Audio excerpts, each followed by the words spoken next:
நீல நிற கடல் அலைகளுக்கு அடியில் சூரிய ஒளி ஊடுருவிச் செல்லும் ஆழத்தில் ஹாம்பிஸ் என்றொரு ரகசிய தீவு மறைந்திருந்தது. அந்த தீவின் பவளத்தாரைகளுக்கு இடையே முத்துக்களைப் போல ஜொலித்தன சில கடல் ராஜ்யங்கள். அங்கே மீன்களும் விசித்திரமான கடல்வாழ் உயிரினங்களும் அழகிய மெர்மெய்டுகளும் கவலைகளின்றி வாழ்ந்து வந்தனர். அந்த கடல் கன்னிகளிடையே 5 நண்பர்கள் இருந்தனர். அவர்கள் எப்போதுமே துருதுருவென எதையாவது தேடிக்கொண்டே இருப்பார்கள். மரீனா மின்னல் வேகத்தில் நீந்துவாள். அக்குவா மற்றவர்களின் மனதை அறியும் குணம் கொண்டவள். லைலா எதையும் நுணுக்கமாக யோசிப்பாள். டெல்ஃபின் மலை போன்ற வலிமை கொண்டவள்.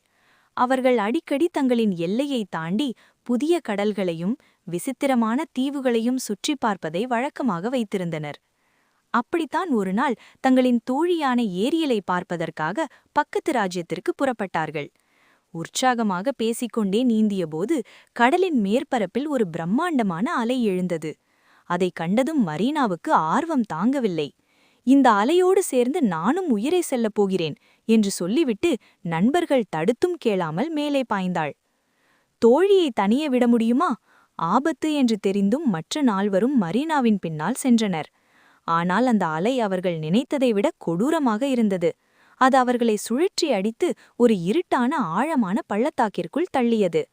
நீண்ட நேரத்திற்கு பிறகு மயக்கம் தெளிந்து பார்த்தபோது அந்த இடம் அவர்களுக்கு முற்றிலும் புதிதாக இருந்தது.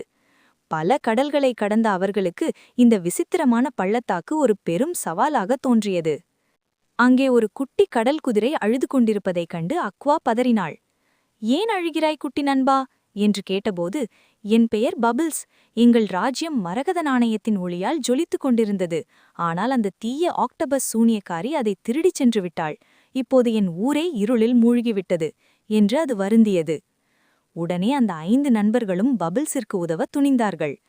பபிள்ஸ் காட்டிய வழியில் சென்றபோது ஒரு பயங்கரமான குகை தென்பட்டது. அதன் கதவு இரும்பு போல இறுகியிருந்தது. லைலா அங்கிருந்த ஒரு ரகசிய லிவரை தேடி கண்டுபிடித்து இழுக்க கதவு மெல்ல திறந்தது. மரீனா சட்டென்று உள்ளே புகுந்து மறுபுறமிருந்த லிவரை இழுத்து கதவை முழுமையாக திறந்தாள். ஆனால் உள்ளே மற்றுமொரு கடினமான சுவர் போன்ற கதவு தடுத்தது. அதை டெல்ஃபின் தனது பலமான கால்களால் ஒரே மடியில் உடைத்து தள்ளினாள். உள்ளே அந்த மரகத நாணயத்தின் அருகில் சூனியக்காரி பாட்டு பாடியபடி படுத்திருந்தாள். நண்பர்களின் வருகையை உணர்ந்து அவள் சீறினாள். 5 பேரும் ஒரே நேர்கோட்டில் நின்று தங்கள் முழு திறமையையும் காட்டி அவளுடன் சண்டையிட்டார்கள்.